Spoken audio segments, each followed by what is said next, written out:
Hi, welcome back. We got an exciting video today. It's a video that I've been excited to make for a little while. I was potentially going to try and go out and find those sparrowhawks again this morning, but it's clouded over and the light wouldn't be best in the forest, and I'm also tired. Don't shoot me. But I've got an exciting video, like I said. It's something that I've been wanting to do for a while, and it's something that I think will really help you guys who are aspiring wildlife photographers and sort of give you a little leg up that sense. And it's about storytelling. It's about how we can use our stories, how we can use what we know about our subject to help tell a story within our photographs. And I think that's a really underrated skill. I think it's something that I do particularly well, if I can say that without sounding like an ego. But I only do it well because I follow the same family of barn owls, follow the same barn, over a span of years and through the whole season, from start to finish, I'm at this barn with this barn, knowing the story. So when I get cool images, when I get, images that when we look at sort of convey a feeling, I can try and rationalize and sort of explain that feeling that we get from the image. So I've picked out a few images that I have. I've picked out, I think, 5 images. And I'm going to start trying to sort of show you my process. Now, I've got the raw files. I will do very fast edits to show you what I would be looking at, the cropping and that sort of thing. You know by now that I don't edit too much, so we can do that fast. And sort of just look at how I use the editing process to help convey the story and make sure that the story isn't lost when I'm trying to sort of share the image. And I think we lose a lot of the story when we try and force the algorithms on TikTok and Instagram, because they like up close, sharp images. That's what people like, the sort of really close cropped in image that sort of is, wow, that's cool, but I'm going to scroll away now. And that's how we get the engagement, and that's what Instagram pushes. And I think when we conform to that, it loses a little sense of what wildlife photography is and what I really like about wildlife photography. Now, there are people that do this way better than me, but this is just my images that tell a story, and I'm going to tell you the story that they tell, and hopefully you can take away something from this. Okay, so I have 5 images for you that I think tell really nice stories, and I think can be edited in a way to provoke feeling, to convey emotion, and to tell that story.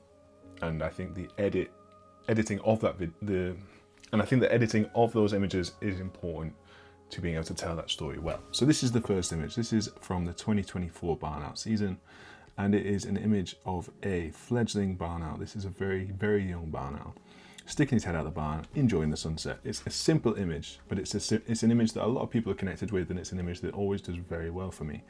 And that's because we've all been there. We've all gazed up at the sun, closed our eyes, and sort of just enjoyed the warmth that the sun gives us. And that's what this barn owl is doing, or at least it's what it looks like this barn owl is doing. And that's the story that I want the edit to tell. So I'm not going to crop in. I'm not going to do anything crazy. I'm literally just going to make sure that what I want to be conveyed is conveyed. I'm not going to try and get super tight into the face. I'm literally just going to select my subject, as always, a little bit of texture, a little bit of clarity, and then to make sure we're really drawn into the barn owl, just take the exposure down to everything else. And for a quick, easy edit, that's all I have to do. And this comes down to making sure everything is right in camera, making sure we have our focus, and then never forcing the edit, letting the photo be what it needs to be. And that's that simple. This is an image that does, like I say, very well for me. It's an image that conveys this feeling of sort of calm, serenity. We're enjoying a sunset, and the barn owl is doing the exact same. And the fact that it's a young barn owl, and the fact that I know this is a young barn owl because I spent so long at the barn, and I spent, the start of the season to the end of the season this year with those barn owls, I can tell the viewer that this is a young juvenile barn owl, and that's the truth. And people connect so well with baby animals that this helps just to elevate this image just a little bit, and it's special. And that's all I do for the edit, and that's how I tell that story.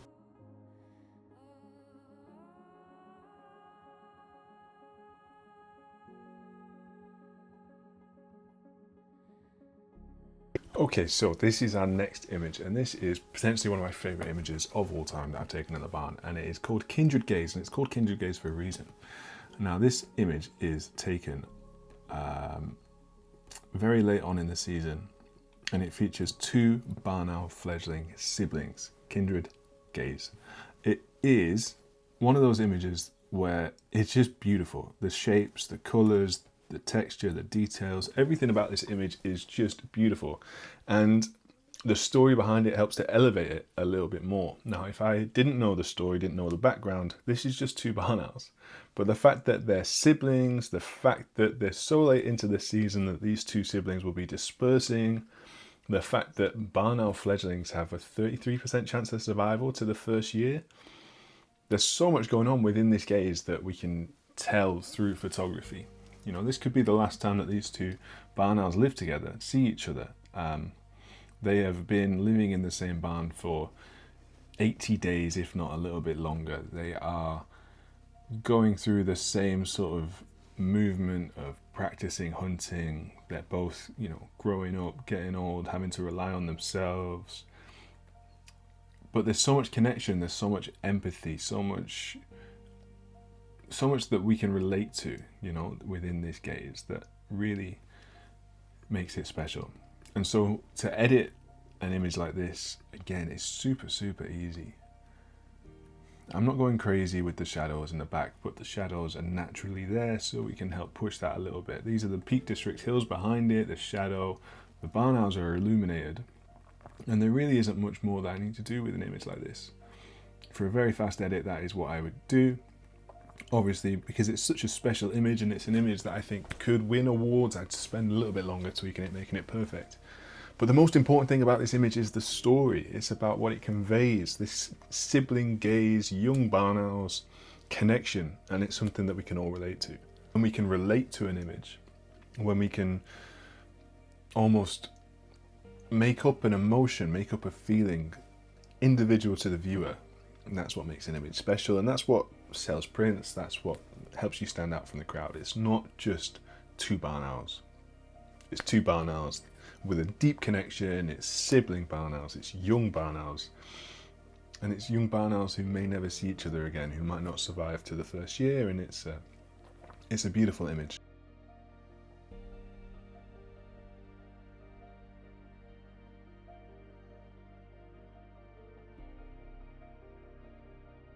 Now here's an image with a story to tell. 2025 this image was taken, and this was famously a bad year for barn owls. Across the south there was very, very few barn owls successfully breeding, and that's because it was a very, very bad vole year. Not so the case up in the Peak District, in the mighty hills of the Peak District at this special barn. You know, we had five fledglings that year. They were phenomenal. And this again is of these fledglings, and it is an image that I think is incredibly unique, incredibly lucky. I'm not going to downplay that, it's a very lucky image. But it's special and I love it. Now what's going on here is when I lined up this photo, we had two fledgling barn owls sitting on this wall here. Well, one was here and one was slightly behind it. When I clicked, my shutter speed was super low, 1 in 25, because the light was dark. Okay, the light was really dark, so I was compensating for that with a low shutter speed, and as I clicked, this guy took off. He took off, and oh my god, he took off, and it was special. Yeah, so when it took off, I clicked, and I got so lucky because we have this super sharp young barn owl, and what looks like the spirit of the barn owl coming out directly in its head. And I couldn't have asked for better positioning. Just magic. It's a very, very special image. And the story here is that, you know, in a particularly bad year for barn owls, the spirit of the barn owl lives on in the Peak District. Something like that. You know, it's one of them conservation photographs, or we can talk about the conservation of barn owls through this image. I've spoken about how if we don't continue to protect old barns and habitat for the barn owls, that we could potentially lose them and the spirit of the barn owl will be gone. The ghost of the barn owl, it's an image that sort of conveys the history and the folklore of the barn owl with the sort of ghost ethereal looking shape coming out of its head. There's so much story that can happen with an image like this that it's genuinely magical to see and incredible to capture. And again, with the edit, you don't have to go crazy. Something like this is plenty for me. Again, when it's a photo that I genuinely think could do well in competitions, I will spend a bit longer on it. But for that, that's what we enjoy, that's what we like. It's the spirit of the barn owl, the ghost of the barn owl. It's unique, it's different, and there's a story there as well, because across the UK, barn owls had a bad year. In the Peak District, they had a great year. And maybe this is the direction that barn owls will head if we can't continue to protect them.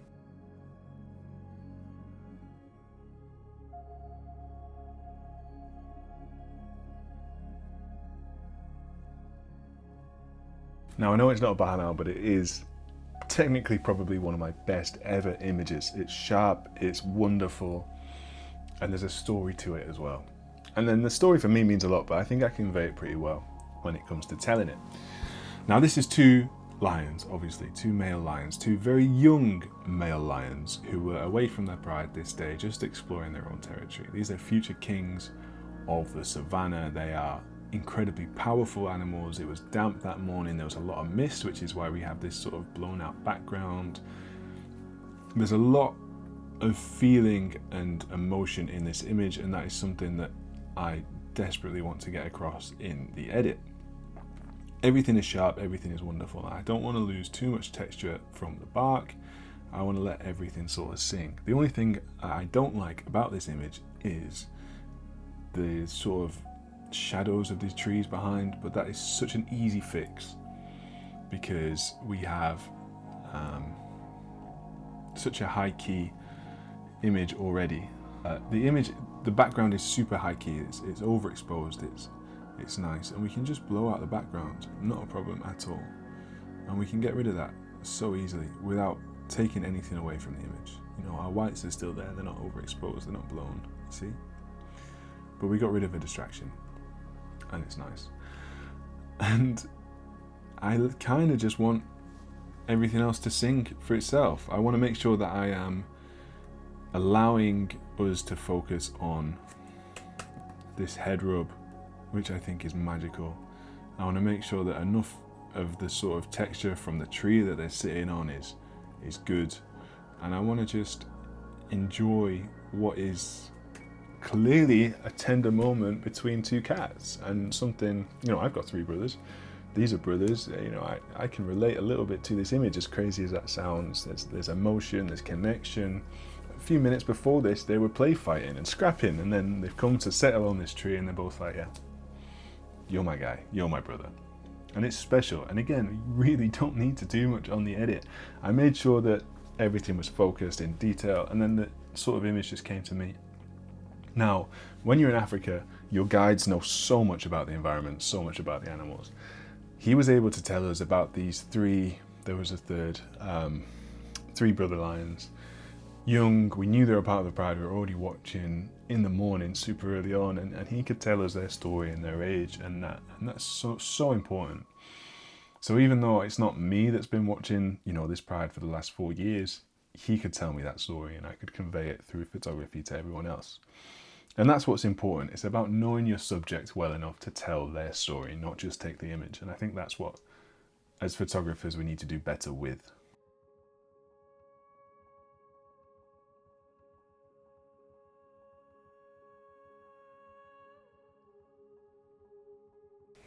So yeah, that's it. That's the video. I think ultimately what I want to get across here is that storytelling can and should be conveyed in your edits, in your story, in how you photograph. And I think if you want to be a really good wildlife photographer, you have to learn to tell a story. And something that I shout about all the time is that you are best situated to tell the story local to you, because stories are only possibly told when you can spend so much time out there that you don't miss anything. There is a story in your local patch and you might not have found it yet, and it just takes a bit of time to find it. It might not be barn owls, it might not be foxes, it might not be badgers, it might not be something deemed cool and, you know, something that everyone chases, but there is a story there. The story of tree creepers, the story of wrens, robins, woodpeckers fighting for nesting, buzzards, kestrels. There's so much to take pictures of here in the UK, and there's so much happening on your patch, I promise. Swifts in brick boxes, swallows returning for summer, insects, butterflies emerging. We've got hummingbird hawk moths coming over in massive numbers. You could have a patch in your garden or on your balcony or in your local park that has wildlife, that has a story, that has something to tell. I know the barn is special, I know it is, and I know I'm privileged in being able to have that as my local spot, but I guarantee that if I had anything else closer as good, I would be obsessed with that just as much. And that's what we need to do. We need to find our own local spots and tell our own stories. And when we can tell the story of the photograph becomes so much better, so much more unique and so much more special, and something that everyone can connect with. So next time you're out taking pictures, don't travel hours and hours. Find your local spot, commit to telling the story of the local spot, and see how that changes your images. And see how that changes your images. See how that changes your photography style. You know, if you are constantly shooting the same thing, you'll eventually have, sorry, there's a magpie tail just really distracting on the roof. If you are constantly taking photos in the same area, once you've got your close-up shots, your flight shots, you begin thinking, how can I get a new shot? How can I tell a different side of this story? You zoom out, you change positions, you get different angles, and it's when you zoom out and change angles and change positions that you get unique images that are special and different and just incredible to see. So let me know what you think. I hope this video made sense. I know I rambled a lot as I always do, but it's something that I'm passionate about, the storytelling side. Yeah. Thank you for watching. Subscribe if you haven't, leave a like, let me know what you want to see next. Yeah, I appreciate you all as always, and we'll talk soon.